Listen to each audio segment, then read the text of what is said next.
നമസ്കാരം. Raf talk ഫുട്ബോളിലേക്ക് അവർക്കും സ്വാഗതം. പെപ്പ് പോയ ശേഷമുള്ള ആദ്യ സീസണാണ്. എൻസോ മരസ്കയുടെ കീഴിൽ മാഞ്ചസ്റ്റർ സിറ്റി എന്ത് പെർഫോമൻസ് നടത്തും എന്നുള്ളത് ആരാധകർ നോക്കുന്നു. മരസ്ക സിറ്റിക്ക് പുതുതായിട്ട് വന്നയാളല്ല. മരസ്കയ്ക്കും സിറ്റി പുതിയതല്ല. അദ്ദേഹം പെപ്പിൻ്റെ കീഴിലുണ്ടായിരുന്നല്ലോ. ഏതായാലും ട്രാൻസ്ഫർ മാർക്കറ്റിൽ സിറ്റി വളരെ സജീവമായിട്ട് ഇടപെടും എന്ന് കരുതിയ ഒരു സമയമാണിത്. പക്ഷേ ഇതുവരെ അങ്ങനെ ബിസി ആയിട്ട് നമ്മൾ സിറ്റിയെ കണ്ടില്ല. ഇപ്പോൾ ജെറോണിമോ റുള്ളിക്ക് വേണ്ടിയിട്ടുള്ള ശ്രമങ്ങൾ നടത്തുന്നുണ്ട്. ഓൾറെഡി എലിയറ്റ് ആൻഡേഴ്സനെ കൊണ്ടുവന്നിട്ടുണ്ട്. ഇങ്ങനെയൊക്കെയുള്ള കാര്യങ്ങളല്ലാതെ അത്ര സജീവമായിട്ടൊന്നും സിറ്റി നീക്കങ്ങൾ നടത്തിയിട്ടില്ല. അപ്പോൾ നമ്മൾ സിറ്റിയുടെ ഒരു സ്ക്വാഡ് ഓഡിറ്റ് നടത്തുന്നു. അതുപോലെ തന്നെ എന്തൊക്കെയാണ് ട്രാൻസ്ഫർ ജാലകത്തിൽ അവരുടെ നീക്കങ്ങൾ, അതും അതായത് ഒരു ഡീൽ ഷീറ്റ്, ഇത് രണ്ടും നമ്മളൊന്ന് ഒരുമിച്ച് പരിശോധിക്കുകയാണ്. ആദ്യം നമുക്ക് നിലവിലുള്ള സിറ്റിയുടെ സ്ക്വാഡ്, ഈ ലോണിൽ പോയി തിരികെ വന്ന എല്ലാം കൂടി ചേർത്തിട്ട് അങ്ങ് പറയുകയാണ്.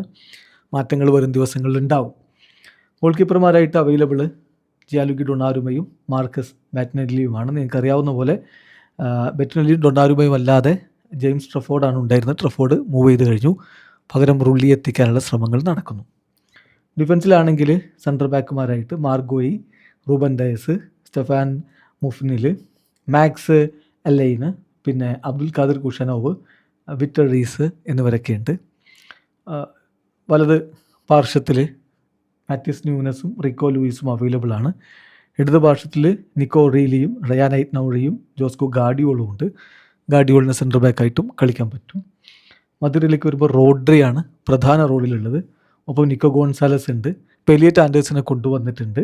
ടിയാനി റെയിൻഡേഴ്സും അതുപോലെ മാത്യു കൊവാസിച്ചും ഇവരാണ്. ഇപ്പം LDMO RDMO ഒക്കെ ആയിട്ട് ഈ ടോട്ടൽ 5 പേരാണുള്ളത്.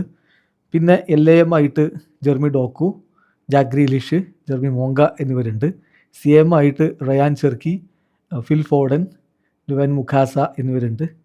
പിന്നെ RM ആയിട്ട് ആൻഡോയിൻ സെമന്യോ, സാവിഞ്ഞോ എന്നിവരൊക്കെയുണ്ട്.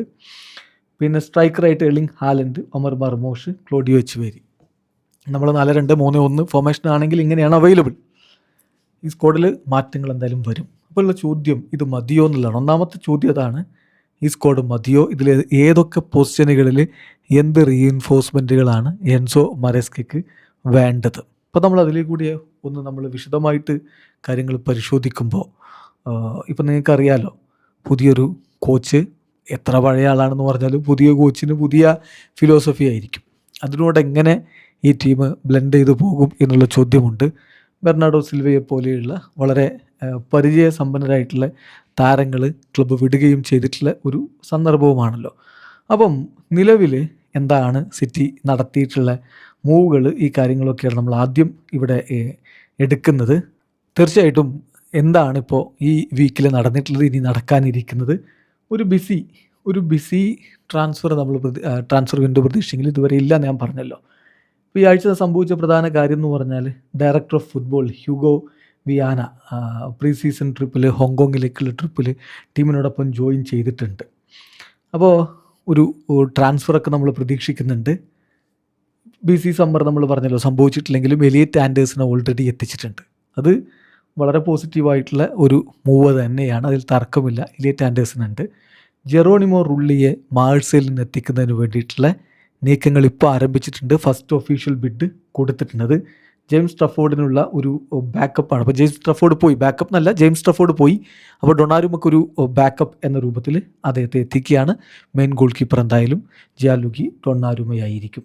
ഇനിയുള്ള ചോദ്യം, ഇത് ഒരു പ്രധാനപ്പെട്ട ചോദ്യമാണ്. റോഡ്രിയെ ഇപ്പോൾ കൈവിടാൻ പറ്റുന്ന ഒരു രൂപത്തിലാണോ സിറ്റി ഉള്ളത്?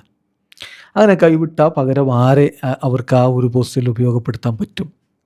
ഈ ചോദ്യത്തിന് കഴിഞ്ഞ ദിവസങ്ങളിൽ എൻസോ മരസ്കയുടെ ഉത്തരം, റോഡ്രി ഏതൊരു ടീമും ആഗ്രഹിക്കുന്ന കളിക്കാരനാണ്.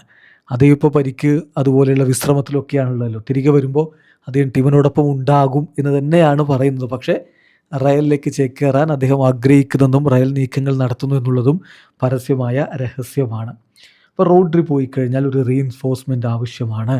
അവർ ശ്രമിച്ചു കൊണ്ടിരിക്കുന്നത് അയൂബ് ബുവാദിക്ക് വേണ്ടിയിട്ടാണ്. 18-കാരനായിട്ടുള്ള ലില്ലയുടെ താരം, മൊറോക്കൻ താരം, ഒരു സംശയവും വേണ്ട, വളരെ മികച്ച ടാലൻ്റാണ്. പക്ഷേ ഈ ചെറിയ പ്രായത്തിലെ റോഡ്രി ചെയ്യുന്ന പോലെയുള്ള കാര്യങ്ങൾ ചെയ്യണം എന്നുള്ളൊരു ബിഗ് ആസ്ക് അവൻ്റെ മുമ്പിലേക്ക് വെച്ചാൽ അത് അവനെ തളർത്തുകയുള്ളൂ. അത് വലിയൊരു ഭാരം പേറുന്ന ഒരവസ്ഥയിലാവും. ഏതായാലും അയൂബ് ബുവാദിയെ കൊണ്ടുവരാനുള്ള ശ്രമങ്ങൾ തകൃതിയായിട്ട് നടക്കുന്നുണ്ട്. നടന്നാൽ തന്നെ അത് തൽക്കാലത്തേക്കെങ്കിലും, അത് 1-2 വർഷത്തേക്കെങ്കിലും റോഡ്രിക്ക് പകരമാകുമോ എന്ന ചോദ്യം ഉയരുന്നു. സിറ്റി അറൗണ്ട് 200 മില്യൺ സ്റ്റീർലിംഗ് പൗണ്ടാണ് ഇപ്പോൾ ബുവാദിയെ കൂടി കൊണ്ടുവരികയാണെങ്കിൽ കമ്പൈൻഡായിട്ട് എലിയറ്റ് ആൻഡേഴ്സൺ, ബുവാദി എന്നിവർക്കായിട്ട് ചിലവഴിക്കാൻ പോകുന്നത്. അപ്പോൾ അങ്ങനെ വന്നാൽ മിഡ്ഫീൽഡ് പൊസിഷനിലേക്കാണ് ഒരു വലിയ ചിലവ് വരുന്നത്.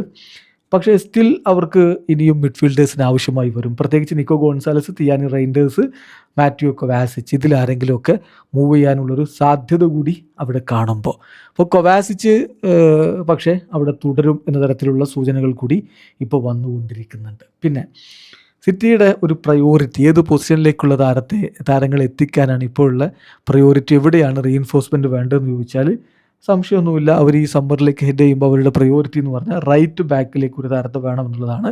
അതുപോലെ സെൻട്രൽ മിഡ്ഫീൽഡർ വേണം, വിങ്ങറെ വേണം. പക്ഷേ മറ്റ് ഏരിയാസ് ഇപ്പം എന്തെങ്കിലുമൊക്കെ ഔട്ട് ഗോയിങ്സ് ഒക്കെ സംഭവിക്കുകയാണെങ്കിൽ സ്ട്രെങ്തൻ ചെയ്യപ്പെടേണ്ടി വരും. ഇതാണ് മെയിനായിട്ട് സ്ട്രെങ്തൻ ചെയ്യേണ്ട areas: right back, central midfield, winger. ഇപ്പം എന്നാൽ മറ്റ് ഏരിയകളിൽ നിന്ന് ആരെങ്കിലും ഔട്ട് ഗോയിങ് സംഭവിക്കുകയാണെങ്കിൽ പകരം ആളെ കൊണ്ടുവരേണ്ടി വരും. ലൈക്ക് റുള്ളി. ഇപ്പം ട്രഫോർഡ് പോയപ്പോൾ അവിടെ റുള്ളിയെ വരാനുള്ള ശ്രമങ്ങൾ നടത്തുന്ന പോലെയുള്ള ശ്രമങ്ങളിലേക്ക് അവർ പോവേണ്ടി വരും. ഇനി ഈ ടീമിൽ നിന്ന് പോവാൻ സാധ്യതയുള്ള താരങ്ങൾ ആരാണ്? അതാണല്ലോ അപ്പോൾ ഉള്ള ചോദ്യം. റോഡ്രിയുടെ കാര്യത്തിൽ റയൽ മാഡ്രിഡ് അദ്ദേഹത്തിന് വേണ്ടിയിട്ടുള്ള ശ്രമങ്ങൾ നടത്തിക്കൊണ്ടേയിരിക്കുകയാണ്.